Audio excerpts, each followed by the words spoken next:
Justin, we're back for another episode of the Total BS podcast. We need to keep this thing a little bit more consistent, don't you think? Like that title belt, apparently, or yes. So this pandemic / week off from Arizona Daily Star duties has allowed me to clean out my house, and I found my old WWE title belt in my closet. I'm like, you know what? I got to bring this on the podcast. But yes, you are right, Saul. We need to be more consistent with these podcasts. It's starting to look like we finally have a date that we can record these. We're going to get them in weekend mornings, release it to you guys. We're going to have incredible guests. We have one lined up today, CJ Holmes from The Athletic. He actually covers college basketball. And since it is March, we're going to talk a little bit of college hoops with our guy, CJ Holmes. I'm excited. Here comes the champ. Yo, your fans just might turn into our fans. Be cool, it's just a part of this program. Spit your best 16 if you must. You not whack, you just sound whack rapping after us. For real.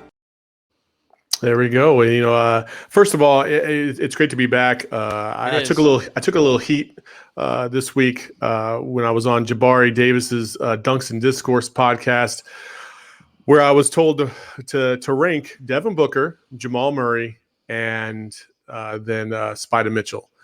I ranked them as follows, mainly because, well, I'll tell you the ranking, and then I'll get your thoughts on it. Well, number one was Jamal Murray, number two, Devin Booker, number three, Spider Mitchell. And the reason why I didn't put Booker above Jamal Murray was just simply because I haven't seen him do it in the playoffs. I want to see him do it in the playoffs, and that's where legends are made. Is in the playoffs. Jamal Murray had one of the best playoff performances of a guard in recent memory. He almost averaged like 40 points a game against the Lakers in the Western Conference Finals. Like, what more do you need from this dude? Yeah, I think your rankings are actually pretty spot on, but I'm curious to understand or to figure out why you placed Donovan Mitchell at number 3, and was it close between him and Devin Booker at 2 and 3? I don't feel like it's close, and the reason why is because I don't. Spider just didn't have anything memorable for me in the playoffs, and he's had multiple opportunities. I know last year he had a pretty good playoff himself last year as well, but he just doesn't do it for me. And Devin Booker, I just have this feeling that when Devin Booker gets into the playoffs, he's going to show out. And then my ranking is going to be Devin Booker number 1, and then Jamal Murray number 2, and Spider number 3. That's what I feel. Now, if we're just going straight off of stats and regular season performances and stuff like that, then yeah, Devin Booker's number 1. I think he's better than Spider Mitchell, and I think he's definitely better than Jamal Murray. But when we're talking about everything, the whole picture, the playoffs are always going to carry more weight than the regular season. I need to see my man in the playoffs, and we're going to see that this year because the Suns are the number 2 team in the NBA right now, behind only Spider's Utah Jazz, which is crazy to think. Yeah, and that's why I really have a hard time trying to figure out this list, and I feel like there isn't really a right or wrong answer when you can rank these guys. It's just really just all about. There is this to Suns fans, that's for sure. The hate I have been getting is. Ooh. But see, you're a real one, Saul, and this is why I appreciate guys like you, because you are very just down the edge. Like you make sure that everything is in order. I'm not going to pander to anybody. Exactly. You're a Suns guy, right? You followed the Suns your entire life.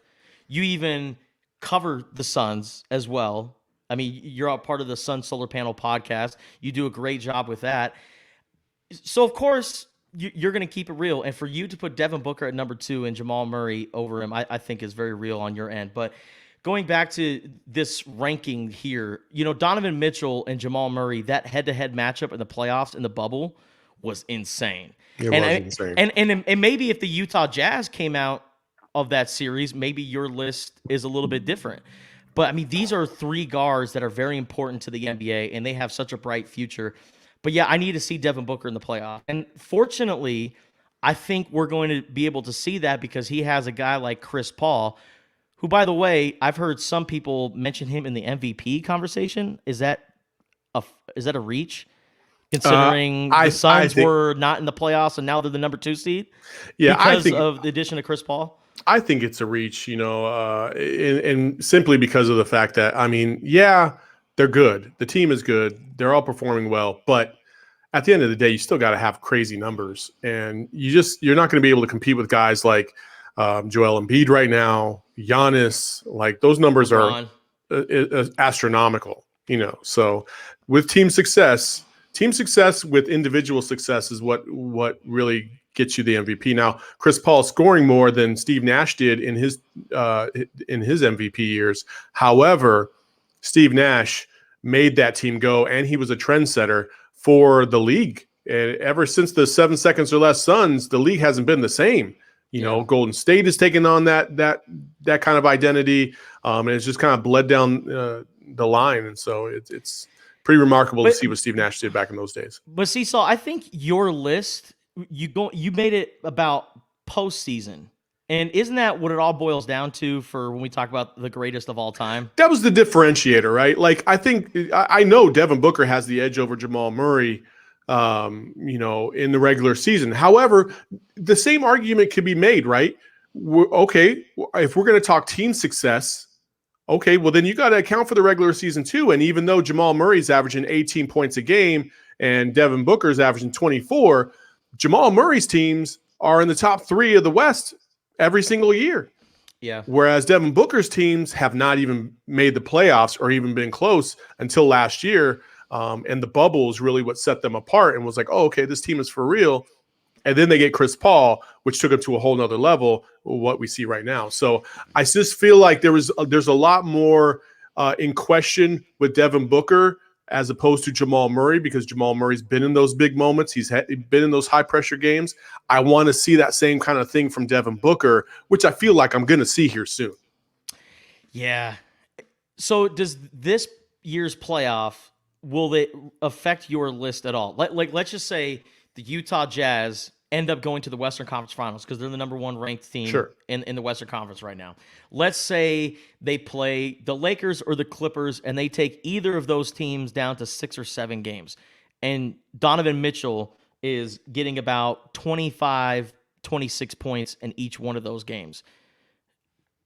Does your list change then? I mean, it's hard to tell. Like if you're getting 20 points in the first half and 6 in the second, then probably not. Because that's why Jamal Murray's number 1 on your list. Yeah, because Jamal Murray was hitting buckets. Yeah. I mean, hitting crazy, insane buckets last year. You know what I mean? Like, and had it not been for AD, that series might have been a little bit different as well. We could very well be talking about the Denver Nuggets as the NBA champions had things just fallen a little bit, in their favor down the stretch against the Lakers. But that's why the Lakers are the Lakers right now, right? So there's a little bit of difference. Whereas with Spida, like again, in your scenario, like it just depends on how it all unfolds. Like how does he get his 26? Does he get most of it in the fourth quarter? Does he come up with huge buckets? Is he not backing down to LeBron? Is he not backing down to whoever else he's playing, Kawhi or whatever? Like everything is a fluid situation. And so this list is absolutely up for debate, and it has been debated. I've been getting a lot of flack from Suns fans so far, but it's all in fun. But I want to see your boy Devin Booker thrive in the postseason, because I think when he finally gets his postseason moment, that's when the NBA world is going to finally give this man the flowers he deserves. Wholeheartedly agree. And it is so insane to see the amount of disrespect that this guy gets. And I get it. People want to discredit the 70 points because it was against the Knicks, and they didn't it's against the Celtics. Or the Celtics in TD Garden. And they didn't even win that game. Mm-hmm. So they're like, well, you scored 70, but what was the outcome? You still lost. Why are we celebrating 70 points? It's still a pretty remarkable achievement, even in today's NBA. And then the bubble performances, the clutchness that Devin Booker displayed. And then for him to get snubbed in this year's All-Star game because for Lord knows what. And I get it, the West is stacked. But, man, Devin Booker was easily snubbed. And I think when he finally gets in the postseason, it shows what he can do and where he belongs in the NBA. I think that's when he's going to finally get his credit. Oh, for sure. I wholeheartedly agree. It'll be fun to watch. And then just kind of reset. I'm Saul Bookman. This is Justin Spears. If you haven't been to our podcast, we're 10 minutes in, and we forgot to plug it. That's just how we roll. But this is Total BS podcast. We like to speak about anything really. And that's why we've kind of started off this because it's fresh on the mind. But we have a big show today. CJ Holmes from The Athletic is going to join us here soon, which we're very excited about. But until he gets here, Myers Leonard did not have a good week. And, I think the proper way to start off is I'll let you actually start off, Justin, in your thoughts on how he approached himself, conducted himself, and the subsequent social media feedback that he received as well. It's not good. It is not good. Myers Leonard, for those that are somewhat unaware, I don't know if you haven't heard the news, chances are you probably did, said an anti-Semitic slur over a video game stream when he was playing Call of Duty Warzone. Somebody sniped him, killed him. I don't know what happened, but his character died. And he said, expletive, anti-Semitic slur, expletive. And when you hear the way that he said it, I mean, he really put some emphasis on it. And then when he gets called out for it, and when you're exposed, as the kids say in was it 4D or whatever it is, or 4K, exposed in 4K, Twitter's going to jump on you. And social media went after him, and rightfully so, because that is just uncalled for. And especially the year that we just had, where hate has been on all of our minds, and how trying to overcome the hate that exists in this world. Yeah. And it's just so disappointing, man. It really is. And, Myers Leonard came out with an apology and said that he didn't know what the word meant. That makes me shake my head and call bullshit, because you're 29 years old and you really don't know what that word means. I knew what that word meant from the time I was 12, 13 years old. You're 29 years old. And the way that he said it on that video game stream, it wasn't like the first time he said it. He was very comfortable. And if you look at examples of video game moments, the one I can think of is the NASCAR driver. God, I'm blanking on his name. And he said a slur that was caught on the stream. And he was in trouble, and he got in trouble, and rightfully so. It's you're watching these guys in their comfortable moments, and if the way he said it, like you said, he's in his house, he's playing video games, and he said it with so much comfort, and makes you wonder, okay, well, what is he saying when he's playing video games when he's not on a stream? What is he saying when he's just walking around the house, when he's hanging out with his buddies? And that is a problem right now. And I think Myers Leonard, he was fined $50,000 for it. I don't know where they come up with these numbers, because Kobe was fined $100,000 for a homophobic slur. So I don't know how these numbers come about, but yeah, not a good week for Myers Leonard at all. No, I mean, again, in this culture, in this climate right now as we speak, there's a lot of hate going on, and people are getting, they're getting dragged for the hate that they share. You take the announcers for the NFHS stream. I forgot where it was. Maybe Alabama, maybe, or I think it was Illinois. Actually. Illinois, yeah. And these announcers are sitting there, and because the team takes a knee during the national anthem, the one guy was straight up just calling him the N-word and hoped that they lose, and then my man comes back and says, oh, well, I'm a type 1 diabetic, and that's why. And he blames it on that. And I'm like, dog, first of all, number one, my son is a type 1 diabetic, Kellen. And let him say some stupid shit like that, and I'll slap him back to before he was born. I promise you that. You know what I mean? Like, that just is not an acceptable excuse. You should have control over your thoughts and your emotions at all point in times. And, that's just such poor form. Why was that even included? It's a BS response. It's a BS response. And people, when they get caught, they try to make excuses instead of just owning up to their racism and saying, yeah, I said that. That's how I felt, and that's what I believe. And okay, well, then move on. Because clearly at no point in time in your life did you ever feel like you should maybe gain a different perspective, or at least listen to a different perspective when it comes to people of the opposite color. No, you decided, no, I'm going to stay with this ignorant stance and I'm going to ride it out. And that's the same thing Myers Leonard did, basically, is that he didn't take the time to figure out the words that he was using were wrong and why they were wrong and why they're so defamatory or inflammatory, I should say. And that's on him. That's his lack of really compassion for people that don't share the same belief system as him. Justin, you and I, we come from different backgrounds. We come from different, different areas, and we were raised differently and whatever. One of your beloved places that your dad loved was Huntington Beach. I went to Huntington Beach. I loved Huntington Beach. I loved Huntington Beach until recently, how many people that live in that area were just so, I'm going to say bitter. opposite of what I believe in. And that's just where I'm going to leave it. But at the same time, is that going to stop me from going to Huntington Beach? No, it's not.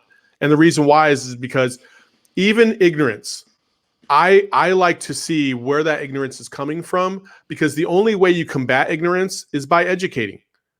And if I have the opportunity to sit down, which I have multiple times in the last year, to sit down and talk to somebody who shares a different view of the world than I do, I think we both can learn from each other, and hopefully we can find a common ground to where we can, tolerate each other and be compassionate towards another one's views, as opposed to just being, completely ignorant all the time.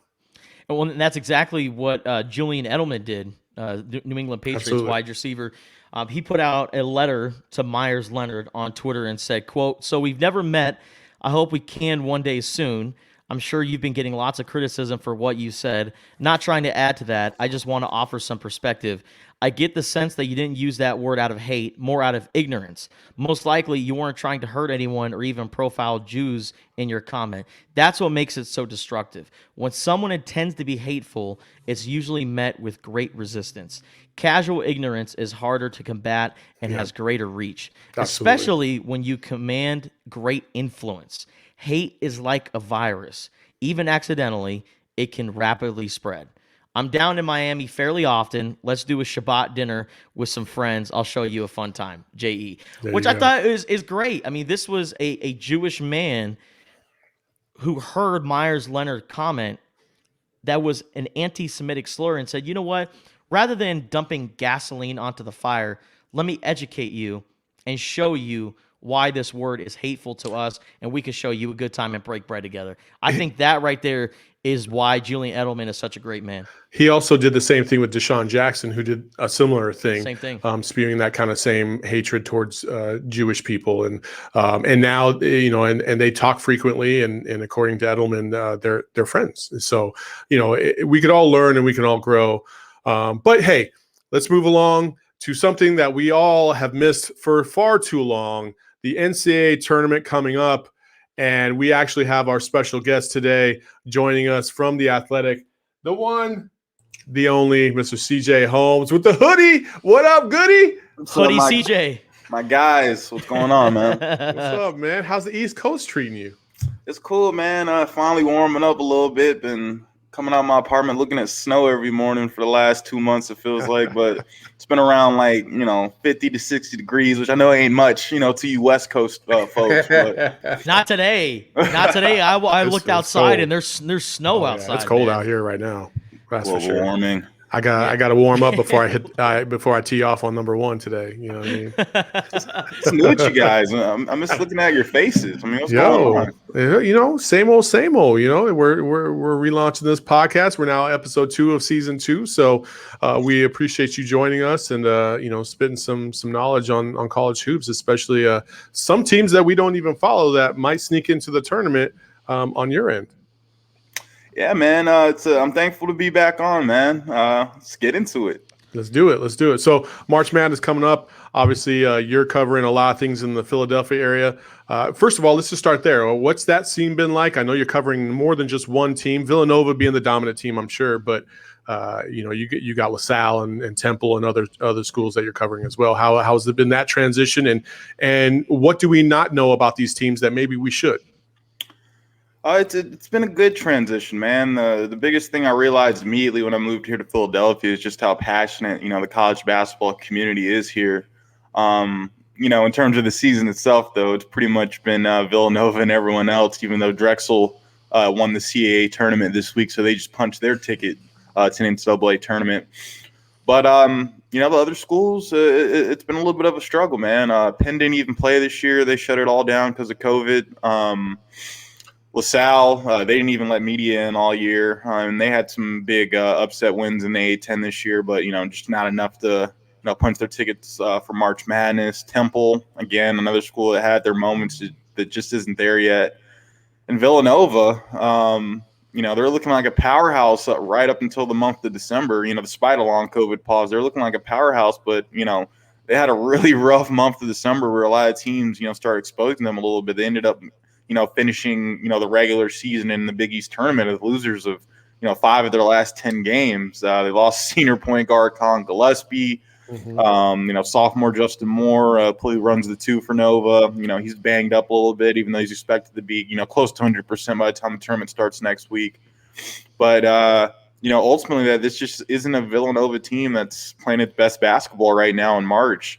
And it's crazy to think that, entering the season, there were really 3 teams that were considered untouchable in college basketball, right? It was Gonzaga, Baylor, and Villanova.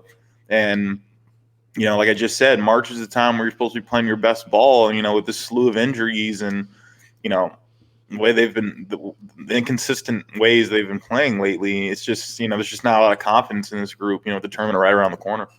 Absolutely. So Philadelphia, home of the Philly cheesesteak. Have you had a chance to dabble in Philly since you've been out there? Oh, absolutely. I live right around the corner from a spot called D'Alessandro's, which is, in my opinion, the best cheesesteak you can get in Philly. And again, it might be proximity bias, right? Okay. But they got some good stuff over there for sure. Have you been to Frank's yet? I have not. Ooh. I've been to D'Alessandro's and I've been to Ishka Bibbles. Okay. So when you order your cheesesteak, is it whiz wit or whiz without? Whiz without, like I'm not messing with that cheese whiz, man. Come on now, that's the only way to get it, baby. Hey, the only place I've ever seen cheese whiz actually used on food is the Goofy movie. All right, and do I look like a Goofy to any of y'all? I ain't doing it. Like, give me the real stuff. I love it. So you're talking about Villanova and that injury with Colin Gillespie, that MCL injury, man. That's a tough blow for them. But is there any chance that you could see Villanova possibly pulling some things together, maybe making a run? Because Jay Wright, very great coach, and if there's any man that can coach a team, it's him. I mean, the system at Villanova is foolproof. Year after year. I mean, it's funny. No, they don't even celebrate Big East regular season championships anymore because they're like, they're so used to it. It's just like it's normal to them. It's like just like another day in the office, but. They just lost so much in Colin Gillespie. I mean, if you look at the dude's stat line, it's nothing really super spectacular. I think he was averaging somewhere between 14 to 16 points per game with 3 or 4 assists, maybe a steal, 3 to 4 rebounds. But from a leadership standpoint, I mean, Jay Wright, after the injury, Jay Wright was talking about Colin after the game, and he was just like, this guy's the heart and soul of our team. I mean, he's the engine that makes us go. Work ethic. He's our leader off the court. He's our leader in the classroom. He's our leader. And to lose that kind of leadership at the most crucial time of year, it's just such a brutal blow. And you really feel for Gillespie because, last year the kid didn't even get to play in the NCAA tournament, because of COVID.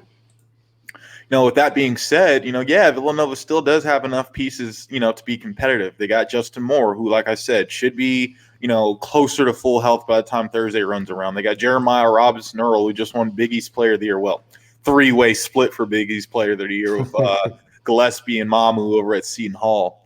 But still, losing Gillespie just from, like, for example, you take a look at the end of the Georgetown game last week. Villanova had a 11-point lead with about 8 minutes to play.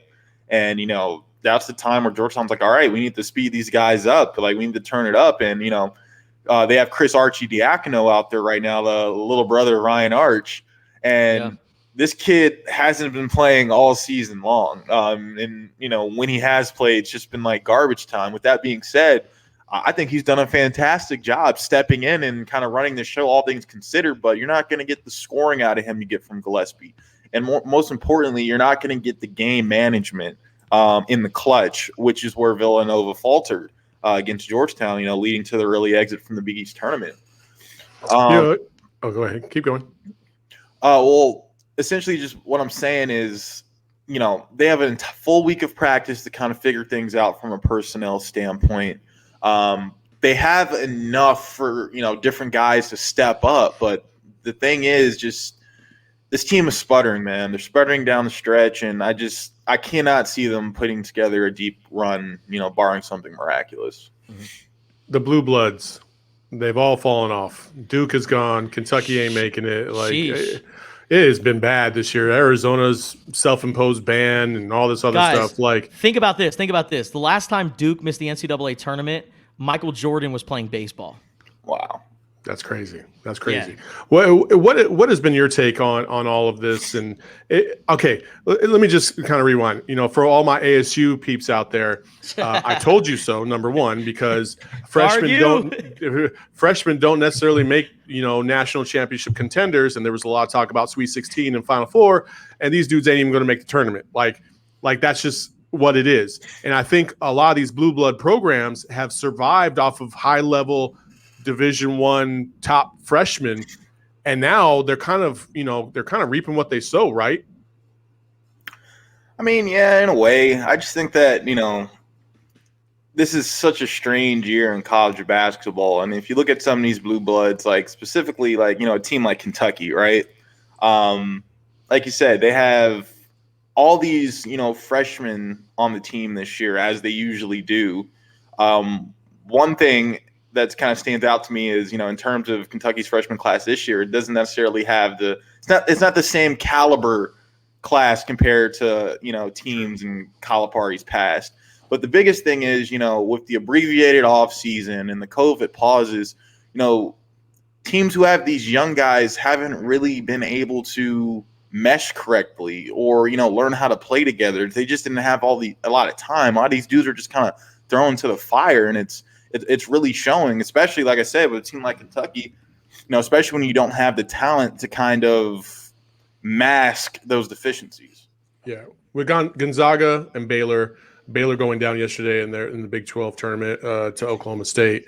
Would you take them or the field in this year's tournament? I'm still going with Baylor. I've been riding on Baylor, so hard this year, especially because I'm just so impressed with their guard play. And, when it comes to the NCAA tournament, I think strong guard play, makes a difference. And those guys. But Cade Cunningham, man, put it to him yesterday. Yeah. I mean that's nice and all, but is Oklahoma State even playing in the postseason? Aren't they still waiting for an appeal? But Cade Cunningham, I mean, he did go off. See Arizona. see Auburn. Yeah, right. We weren't making it anyway. We're garbage and shit. But I don't know, man. I'm still taking Baylor. They're my national championship favorites, and I mean, so what? They lost to Oklahoma State in the Big 12 tournament. I mean, what does it really matter, right? No, I didn't know this, but yesterday they said no Texas team has ever won the Big 12 tournament. What? Really? Yep. No Texas team has won the Big 12 tournament. Not Texas, not Baylor, not Texas Tech, not TCU, nothing. That's crazy. Wow. There you go. A little nugget of information for you guys. That's crazy. But CJ, give us your Final Four predictions, because I'm curious to hear your take. I think Gonzaga, Baylor, Illinois, and I'm still trying to think of one other team, but I'm curious to hear the four that you have. I was on a radio show the other day, and I was slandering Gonzaga for about, a good 7 to 10 minutes. And I'm going to slander them here again. I'm gonna slander them here again. Yeah. They, as talented as that team is, fraudulent. They do not play anyone. They don't play anyone.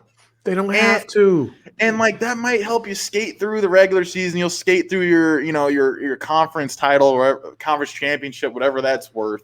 But they haven't played like a real like quad one team since like November in their MTE. And I think that come March, that's going to make a difference because, in the NCAA tournament, they're going to face some of the best competition they've seen all year. With that said, I have Ohio State. I'm going with Joe Lunardi's current like bracket, predictions on ESPN.com. I have Ohio State coming out of Region 1.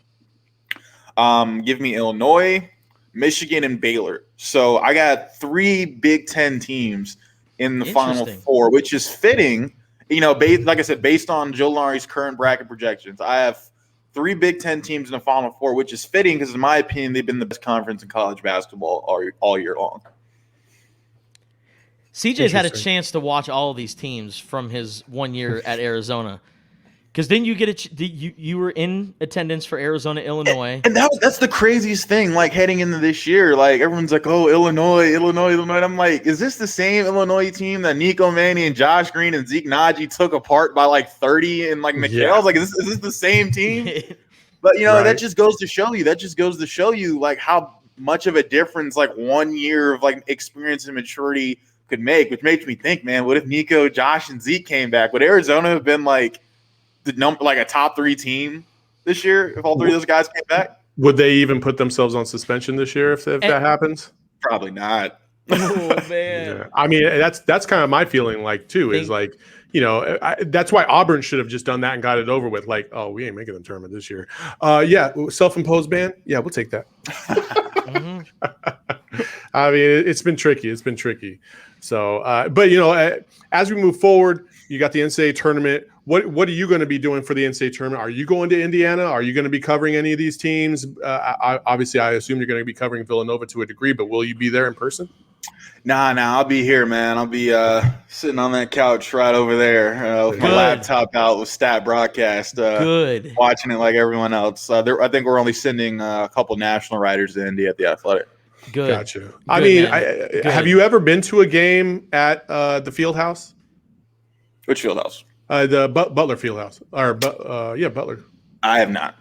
Oh, that's a bucket list, man. So if you get the opportunity here in the future, because I know Villanova and Butler play each other, that's a must go. So hopefully next year during the non-pandemic, hopefully. We said this last year.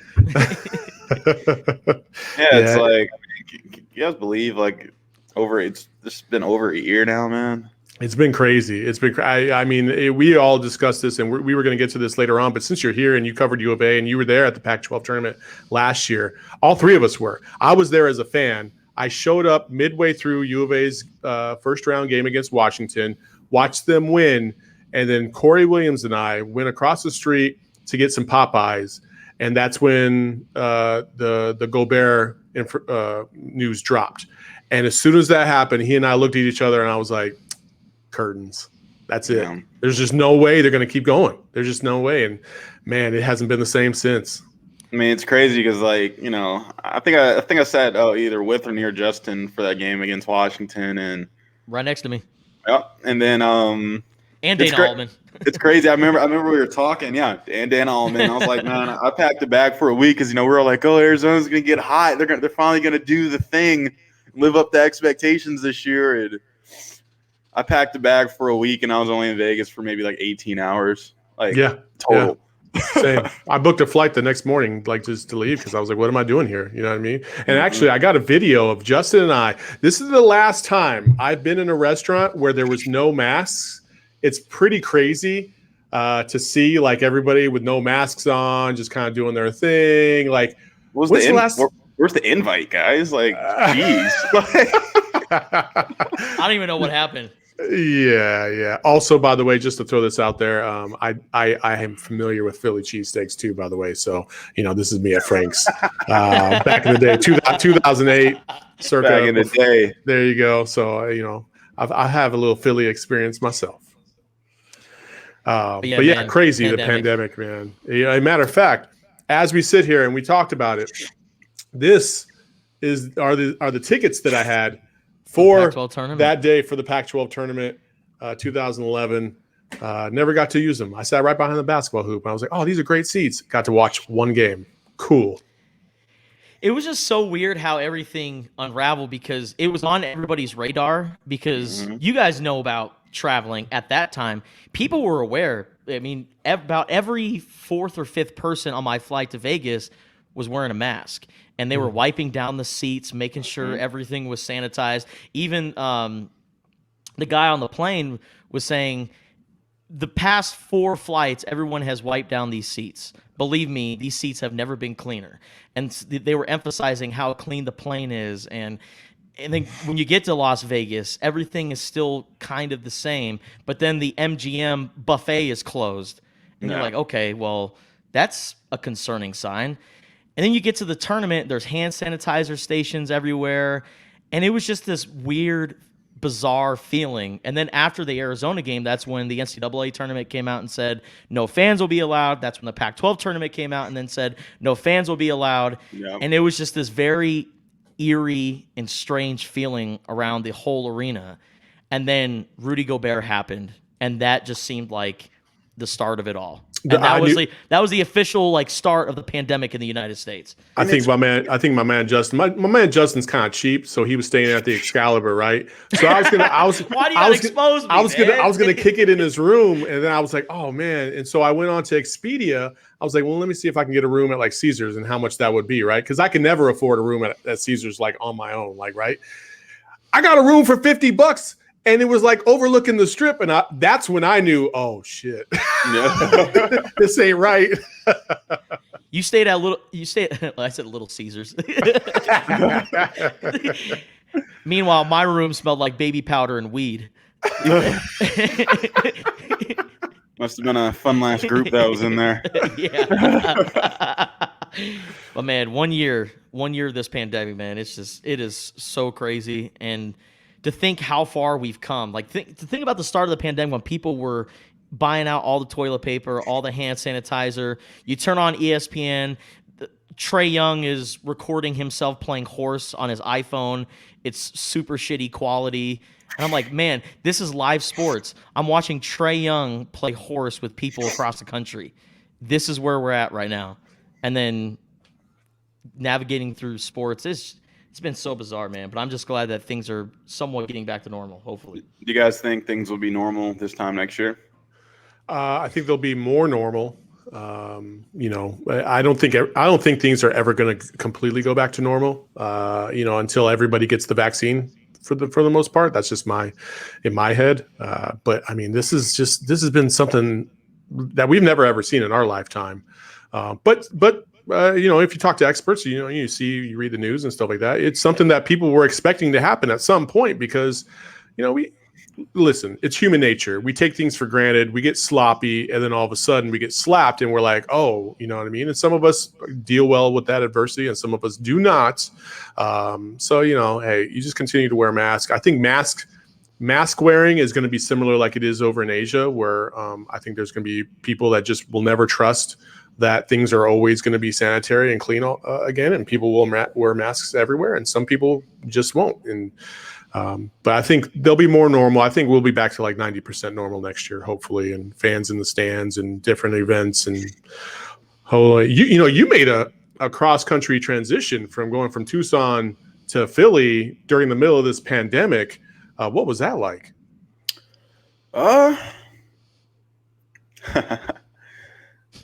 No comment. Okay. Absolute hell. Yeah. It was. It wasn't too bad, but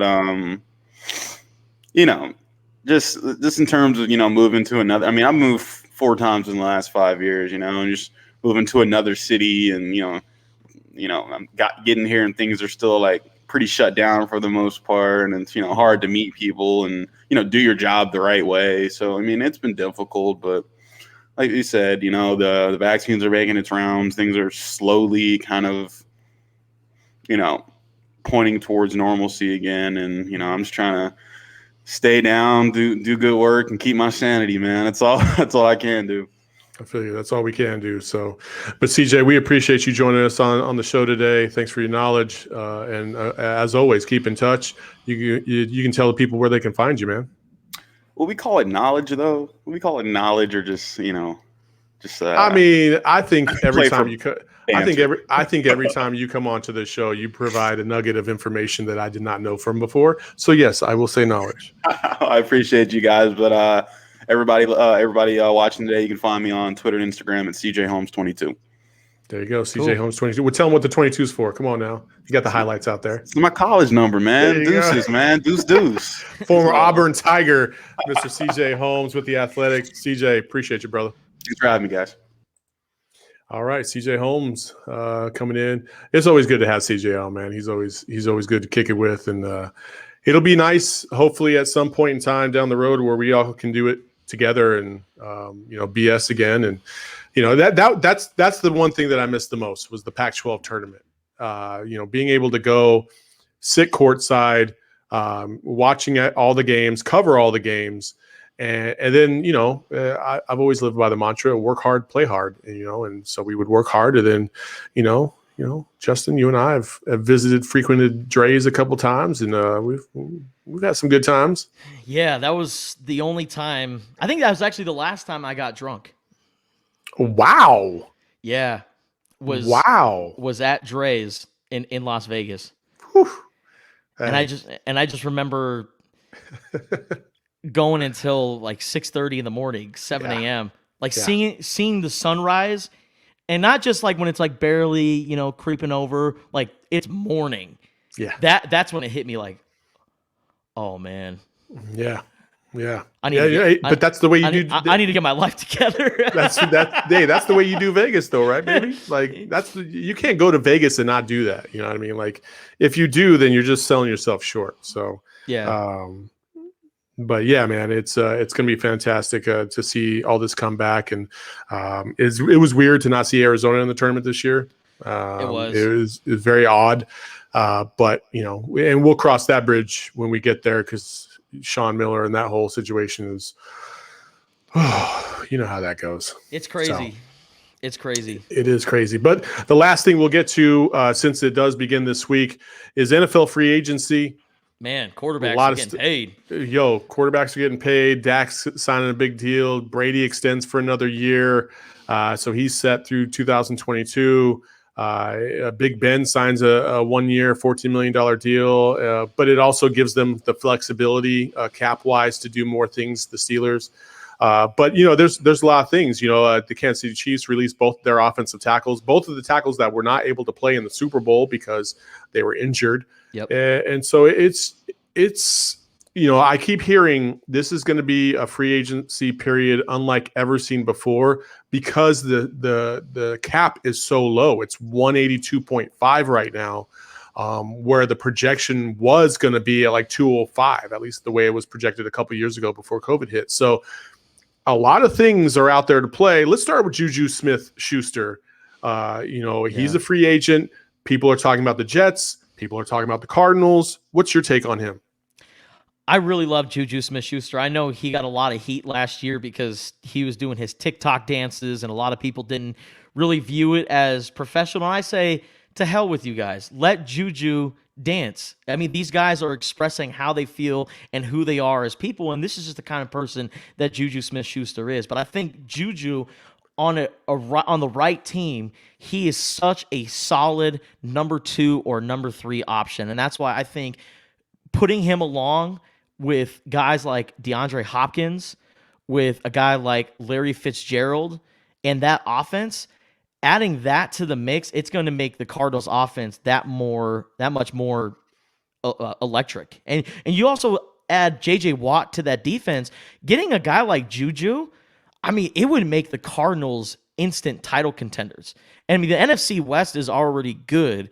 And I mean, depending on where Russell Wilson goes, I mean, there's a certain pecking order in the standings that can go either or, but I think adding a guy like Juju could really put the Cardinals over the top in that division. So I really would like to see him go to the Cardinals. But if he were to go to the Jets, I mean, you're talking about putting him back with his old college teammate and Sam Darnold. That's assuming they keep Sam Darnold. So, yeah, I mean, I look at the Jets and the Cardinals as two teams that could really make a push for Juju. Yeah, it'll be interesting to see that for sure. I think there's going to be a lot of moving around. You know, Matt Stafford already went to the Rams and stuff like that. And then don't forget Cam Newton signing a 1-year, $14 million deal again with the Patriots, which, man, I can't believe he got $14 million, which is crazy. Yeah. You know, considering the year that he had, which wasn't very good. But, you know, another year in the system, maybe that's going to help him. Who knows? You know, there's a lot of moving parts. Who would have thought that, you know, everybody was kind of on the Tua train for a little bit last year, then they kind of fell off. Then they had Ryan Fitzpatrick take the Dolphins and do what he did. Who would have thought that we would be sitting here in 2021 talking about the Bills are the far and away favorites to win the AFC East again because they have Josh Allen, and he's that good. And I'm curious what the Buffalo Bills are going to do with his contract here in the next year or two, because with Dak Prescott getting $126 million guaranteed. $126 guaranteed for Dak Prescott. Josh Allen, if this is just my opinion, I would much rather build my team around a quarterback like Josh Allen than Dak Prescott, just because of what he's done so far in the postseason. I mean, I think postseason record-wise, they're about the same. I know Dak has a couple of postseason wins. The Buffalo Bills have been, you know, in the postseason under Josh Allen. So with Dak Prescott setting the tone, what's going to happen with a quarterback like Josh Allen, and how much are the Buffalo Bills willing to give him moving forward? That's something to keep an eye on. And also Lamar Jackson as well with the Baltimore Ravens. This is a guy who's not only gone to the playoffs, but has won an MVP. Again, another quarterback I'd much rather build my team around than a quarterback like Dak Prescott. And with Lamar Jackson and Josh Allen, both those guys also haven't had a significant injury like Dak Prescott. So I'm much more willing to give them a lot more money than what the Cowboys gave Dak. For sure. No, that completely makes sense. You know, there's a lot of moving parts that we talked about. Russell Wilson possibly getting traded because he is very unhappy in Seattle. You know, you move to other guys around the league that could be moving around. Sam Darnold, you just mentioned, might be one of them. Deshaun Watson, is he going to stay in Texas with the Houston Texans, or is he going to be on the move? There's a lot of moving parts all over the place, and it's going to be very interesting to see who falls where.